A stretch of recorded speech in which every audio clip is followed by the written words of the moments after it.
Oiê! Tá começando mais um Bem Viver. Eu sou a Aline Macedo e te convido para essa boa prosa que une os saberes que nascem do povo com as lutas que andam de mãos dadas com o presente que semeiam futuros possíveis. Tudo isso unindo agroecologia, saúde, cultura popular e, claro, uma alimentação mais justa e saudável para todos. Bora nessa?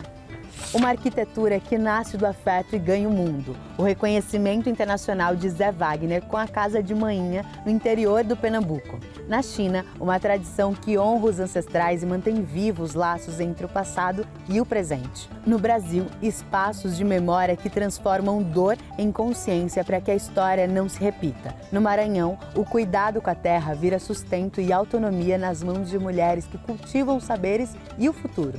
Tudo isso e muito mais agora no Bem Viver. Me diz uma coisa, quando a gente fala em arquitetura, o que vem à cabeça? Arranha-céus, linhas perfeitas, grandes centros que não param de se expandir? Mas e se a arquitetura também pudesse nascer do afeto? E se ela pudesse ser menos sobre imponência e mais sobre cuidado, sobre escuta, sobre pertencimento? O arquiteto Zé Wagner mostra que sim.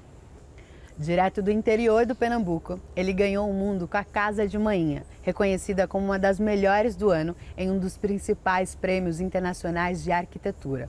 Uma casa construída a partir da realidade, com os saberes passados de mão em mão, com um olhar profundo para o clima, para a cultura e para a vida. Uma arquitetura que não é só forma, é sentido, é acolhimento. Bora conhecer mais na entrevista de Rodrigo Chagas.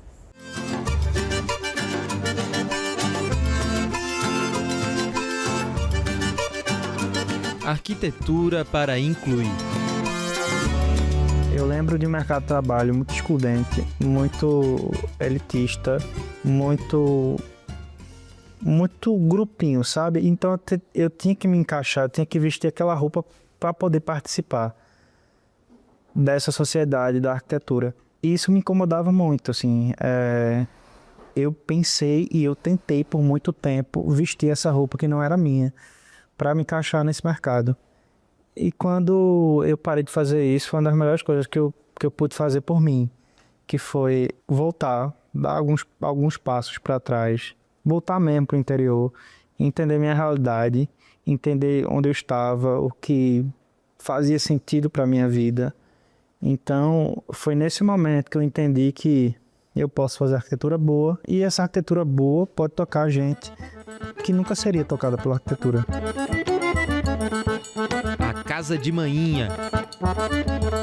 Não é um projeto que foi caro, que uma pessoa que tinha muitas condições disse, faz aí que o céu é o limite, não. Foi uma pessoa que nem sabia o que estava construindo, assim. Foi um caso minha mãe. E foi um projeto muito simples, de um viés muito humano, assim, muito... A gente mexeu na memória da minha família, a gente entendeu o espaço, como funciona, a gente respondeu a questões de clima, de cultura. Eu consegui usar, na arquitetura, consegui usar uma lajota de forno de casa de farinha. Quando é que eu ia imaginar que isso ia acontecer? Né? E minha cidade é a terra da farinha, de mandioca. Então, assim, eu acho que eu fiz um trabalho legal. Foi um laboratório que a gente foi desenvolvendo, todo mundo foi ajudando. Ele teve pedreiro que trouxe ideias, teve eu, até a minha mãe também, que não entende muito de arquitetura, e a gente foi construindo.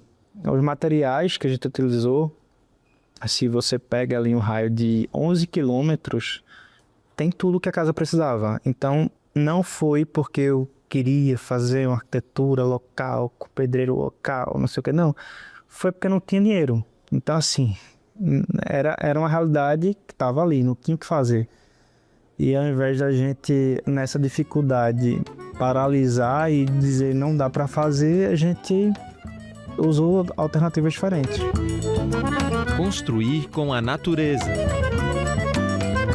Bom, você não vai brigar com o sol, né? Então, assim, ou ele vira parte do projeto, ou você usa ar-condicionado, né? Você se dá as costas para isso. E o que a gente fez foi uma casa que é bem iluminada. A gente sabe que hora está de tarde, a gente sabe o despertar, o sol de meio-dia é uma cor, o sol de tarde é outra. Então, a casa, ela sabe onde o sol nasce, onde o sol se põe, né? E a gente ali que está morando, habitando, também Por conseguinte, tem esse benefício, né? Ficou fresca, o vento entra, sobe, desce. Tem sol 12 horas por dia, assim. A gente liga a iluminação elétrica 4 horas por dia, porque a casa está iluminada, né? Antes a gente precisava ligar a luz de meio-dia para tentar enxergar alguma coisa ali que fosse procurar na sala. Hoje é outro rolê.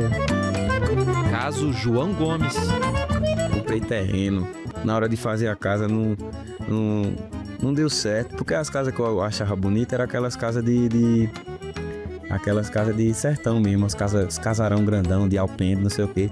E ninguém queria fazer essas casas numa Alphaville de alpendre, essas casas. Condomínio chique, né? Eu queria só fazer as casas quadradas, com todo respeito, assim, aos arquitetos, assim, mas essas casas quadradas não... Você tá ligado? Aí esses caras não tá sabendo não fazer a casa do jeito que eu quero. Até hoje o pessoal marca João Gomes nas minhas coisas. Se eu fosse João Gomes, eu estaria já abusado, assim, tanto mencionamento. Eu acho que partiu de uma inquietação minha também, assim, no início. Eu olhava as casas, velho, eu falava assim, tipo, pessoal, que casa bonitona, era só uma casa monumental. As pessoas utilizam o artifício do monumento para impressionar. Aí vem ego humano, vem outros quesitos aí, então tem que ser grande para impressionar. Uma caixa de fósforo grande também vai impressionar, então, é só uma caixa de fósforo. Então a monumentalidade, ela tá disfarçando uma arquitetura precária que não resolve o humano, não resolve a necessidade humana individual. Essa casa quadradão em nada toca a realidade de João Gomes, não financeira, mas assim, essa afetiva mesmo do que ele entende como é a casa no mundo. Que bom que João Gomes falou isso, porque uma coisa sou eu falando, uma coisa é João Gomes, né? Você não pode olhar para a Europa, pegar um modelo de lá e colocar num lugar desse, que não vai funcionar. E não é culpa do modelo, é essa adaptação, olhar para esse lugar que tem características próprias, né? Então, essa arquitetura em escala deveria também olhar para isso, né? Não é só copiar um modelo que foi feito, sei lá, no sul e fazer no nordeste, não vai funcionar. Mudar casas, a rua e o mundo. Eu quero construir mais, eu quero fazer outras casas de manhã, eu quero construir o meu escritório, eu quero mudar a minha rua, assim. Eu mudei um lote, eu posso mudar uma rua, dá mais trabalho, dá. Por conseguinte, a cidade, enfim, a gente quer mudar o mundo, né? Começou só pela casa de manhã. Mas a ideia é melhorar o mundo, né?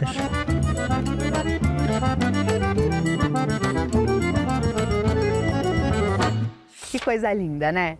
É com esse respeito, com essa memória que atravessa gerações, que a gente segue caminhando e agora lá para a China.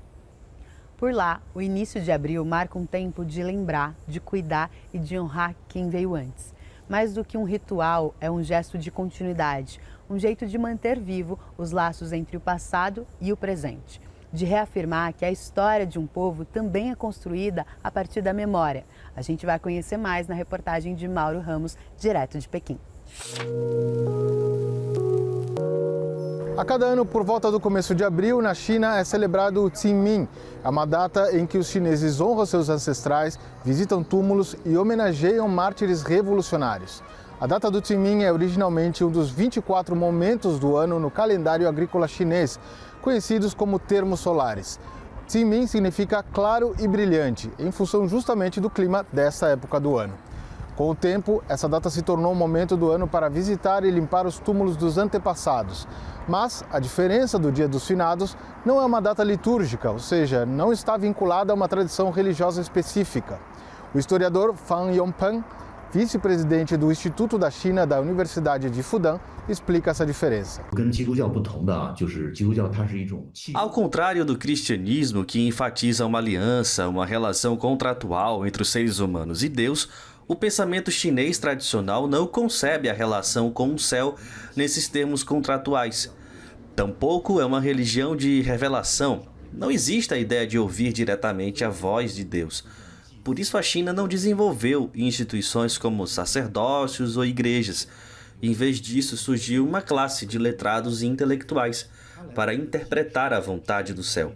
Com o tempo, isso levou à ideia de que o povo representa a vontade do céu, expressa em ditados como o céu ouve pelo povo, o céu vê pelo povo, ou o que o povo deseja, o céu seguirá. Assim se consolidou uma forte tradição centrada no ser humano. O professor Fan explica que essa tradição centrada nas pessoas define também a forma como os chineses se relacionam com os rituais do Qingming. Nesse contexto, o Qingming tem menos a ver com uma crença literal nos ancestrais como deuses e mais com uma prática ritual e cultural, quando as pessoas visitam túmulos e queimam oferendas de papel ou apresentam alimentos. A maioria não acredita literalmente que os ancestrais os recebam. Esses atos são expressões de respeito pelos antepassados e de reverência pela história. Essa é uma das características mais importantes do Festival do Qingming. Na China, a compreensão sobre a morte foi mudando ao longo dos séculos, segundo Fan. Embora haja diferenças entre tradições como o budismo e o taoísmo, a questão central não é o que acontece depois da morte, mas o que os vivos fazem com essa memória. Para explicar o ponto, Fan fala sobre Confúcio.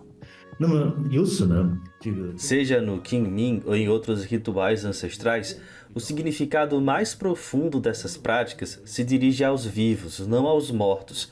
Elas servem para expressar valores, emoções e vínculos sociais entre os vivos. Confúcio disse: ofereça sacrifícios aos espíritos como se eles estivessem presentes.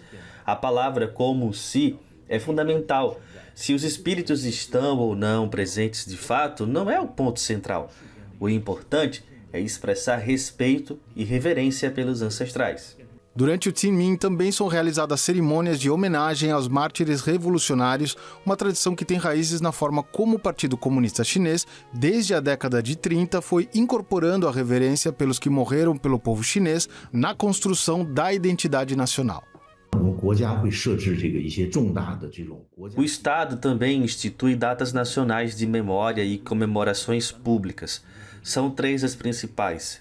3 de setembro, Dia da Vitória, que marca o fim da guerra de resistência contra a agressão japonesa. O Dia dos Mártires, em setembro, em homenagem aos que sacrificaram suas vidas. E 13 de dezembro, Dia Nacional em memória das vítimas do massacre de Nanjing. Essas 3 datas representam 3 camadas de significado: lembrar o sofrimento, honrar o sacrifício e celebrar a vitória. Juntas expressam uma narrativa. Ao lembrar o sofrimento, fazer sacrifícios e perseverar, um povo pode, afinal, vencer. A memória dos mortos para Fan cumpre uma função social e política concreta. Ela constrói ao mesmo tempo um vínculo histórico com o passado e um sentido de pertencimento coletivo no presente, 2 pilares da identidade nacional chinesa moderna. Ao longo de seus 5.000 anos de história, mesmo diante de reveses, a China sempre conseguiu se reerguer. Essa resistência vem de um forte sentido de continuidade histórica, de uma comunidade que atravessa o tempo e de um espírito moldado pela memória, pelo sacrifício e pela busca da justiça. Para muitos países do sul global, o Qingming e essas tradições podem oferecer alguma perspectiva. No mundo de hoje, ainda marcado pela desigualdade, muitas sociedades enfrentam pressões externas como o hegemonismo, além de desafios internos como a exploração. E tem saberes que nascem no quintal e florescem em comunidade. No Maranhão, entre frutas, ervas e memórias, mulheres transformam o cuidado com a terra em sustento, em autonomia e futuro. De mãe para filha, de geração em geração, o que é cultivado ali é muito mais do que alimento. É partilha, é resistência, é um jeito de viver em equilíbrio com a natureza. Quem chega mais para nos contar sobre isso é a Mariana Castro.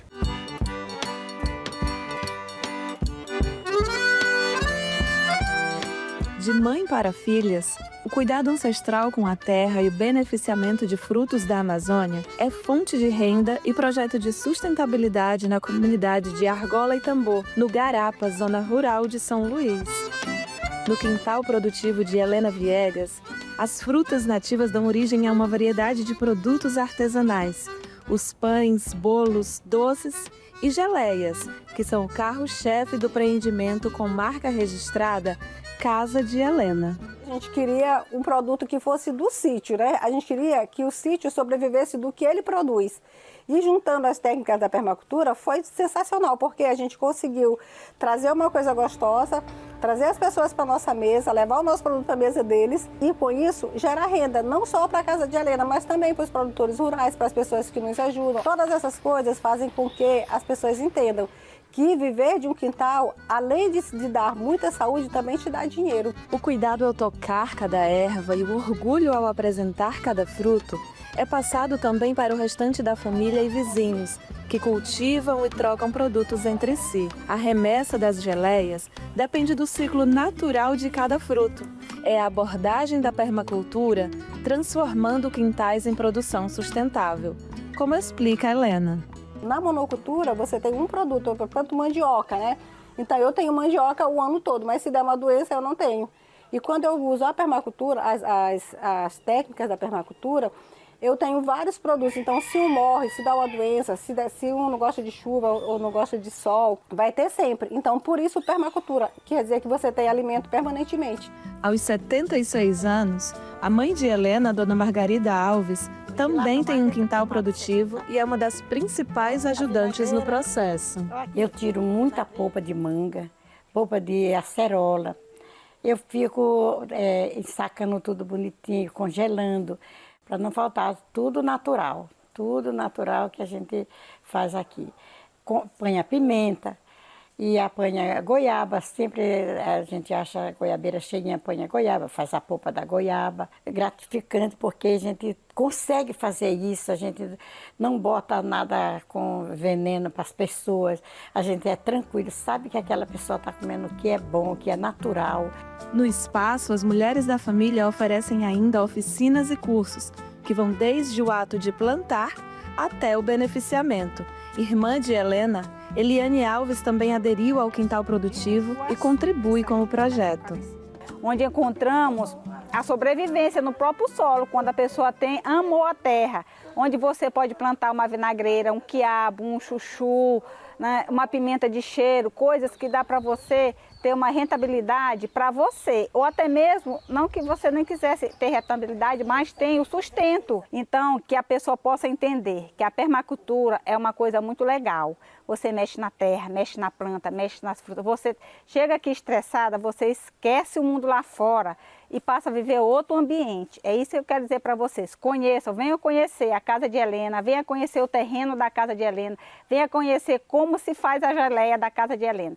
Sem nada de agrotóxicos, sem nada de coisas ruins para a saúde humana. O projeto Casa de Helena já tem ganhado o Brasil e a marca foi um dos destaques dos produtos de sociobiodiversidade durante a COP30, em Belém. Helena garante que o projeto pretende ir muito além da produção de geleias. O objetivo é garantir autonomia às mulheres e sustentabilidade na Amazônia, por meio do paladar e sem o uso de agrotóxicos. Tudo sem veneno, sem nenhum tipo de corante. Nossas geleias não tem corante, não tem veneno, não tem nenhum conservante artificial. É tudo feito da própria fruta. Então, quando as pessoas sabem que você tem um produto que ele é feito de verdade, com coisas de verdade, que hoje não se encontra mais comida de verdade, os clientes eles se apaixonam porque eles sabem que eles estão não só comendo uma coisa gostosa, mas uma coisa saudável. Tem datas que não são só lembrança, são alerta.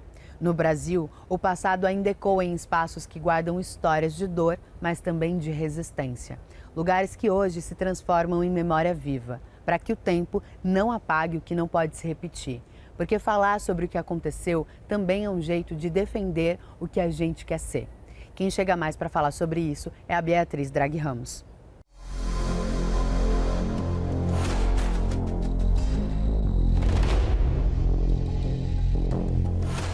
O dia 1 de abril marca os 62 anos do golpe civil-militar sofrido pelo Brasil em 1964. Décadas depois, o trauma se traduz em políticas de memória para que regimes antidemocráticos não voltem a ocorrer. Uma dessas políticas é o Memorial da Resistência, criado em 2009. Fruto da luta do Fórum Permanente de Ex-Presos e Perseguidos Políticos do Estado de São Paulo, o local, que está no centro de São Paulo, foi sede de torturas e interrogatórios durante a ditadura civil-militar e hoje é espaço de defesa da democracia no Brasil. É o que conta a Ana Pato, diretora do Memorial da Resistência. Então ele se insere também no que é chamado de justiça de transição.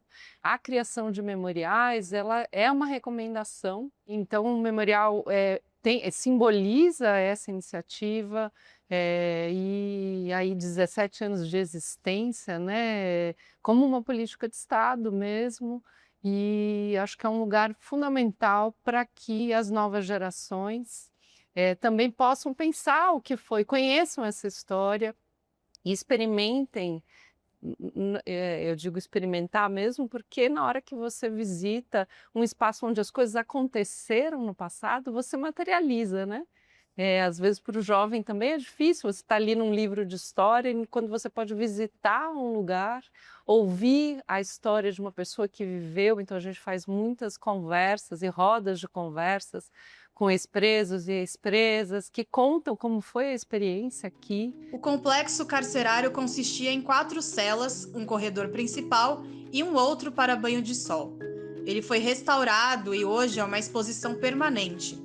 Em cada área, há painéis e materiais audiovisuais que vão dos relatos do dia a dia dentro da prisão ao pós-ditadura. Então isso é muito importante para a gente poder... Não é possível pensar a democracia, né, sem memória. Então acho que essa a importância de lugares como o Memorial da Resistência de São Paulo.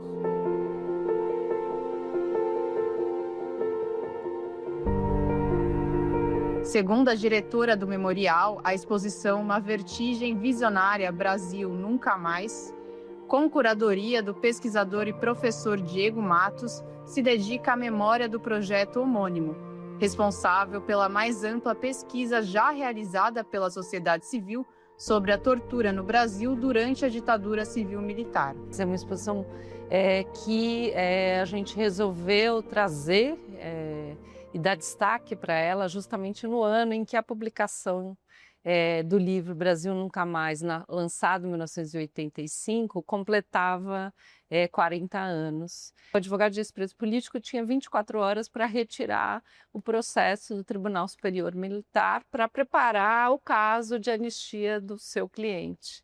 E eles têm essa sacada de que, com receio de que o processo de abertura do país resultasse na queima dos arquivos, no desaparecimento dos arquivos que estavam no Tribunal Superior Militar, eles têm essa ideia de xerocar esses arquivos.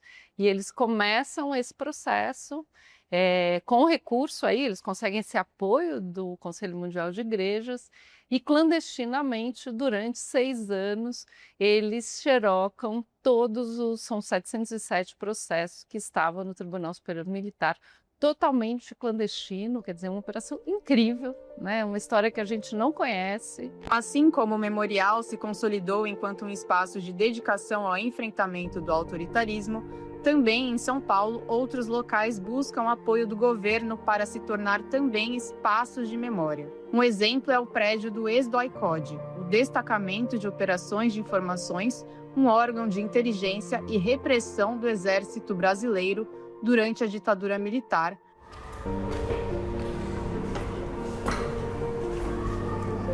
Como aponta Ivan Seixas, jornalista e ativista brasileiro conhecido por sua atuação na luta por memória, verdade e justiça. Preso aos 16 anos em 1971, durante a ditadura militar, foi torturado junto com seu pai, Joaquim Alencar de Seixas, que foi assassinado no DOI-CODE. Aqui dá para se dizer que era Auschwitz brasileira, como campo de concentração de Auschwitz. Aqui as pessoas eram mantidas e torturadas, e várias foram assassinadas. Eu fazia parte de uma organização revolucionária clandestina de luta armada. Eu e meu pai fomos capturados juntos, trazidos para cá e torturados juntos. Para nós da oposição, armada ou não armada, nós tínhamos os DOI-CODES. A população civil tinha o Esquadrão da Morte, que era da polícia, que ia para os bairros e fuzilava 30, 40 pessoas e deixava aquela pilha de cadáveres. Então é muito importante conhecer isso para que não se repita. Esse espaço que a gente está aqui agora funcionava o antigo DOI-CODE. O DOI-CODE era um departamento de desaparecimento forçado e de tortura dos presos políticos da ditadura civil-militar. Aqui, esse espaço já foi tombado em 2014 e a gente está entrando aqui na sala onde aconteciam as torturas dos presos políticos, como o caso do Ivan, do pai dele e também, inclusive, do jornalista Vladimir Herzog. Existe uma luta por parte dos ex-presos políticos e de entidades de direitos humanos para que esse espaço vire um memorial da resistência. Essa luta já tem ao menos 10 anos e continua paralisada pelo governo do estado de São Paulo. Eu fiz o pedido de tombamento do prédio, do complexo de prédios que tem aqui, né? E aí foi feita o tombamento, mas não passou para a Secretaria de Cultura, que pode fazer a transformação desse espaço num memorial, um museu, qualquer coisa assim. Está ainda na Secretaria de Segurança. E a nossa reivindicação há muito tempo é transformar esse espaço num espaço exemplar para mostrar o que foi a ditadura, as torturas, os assassinatos.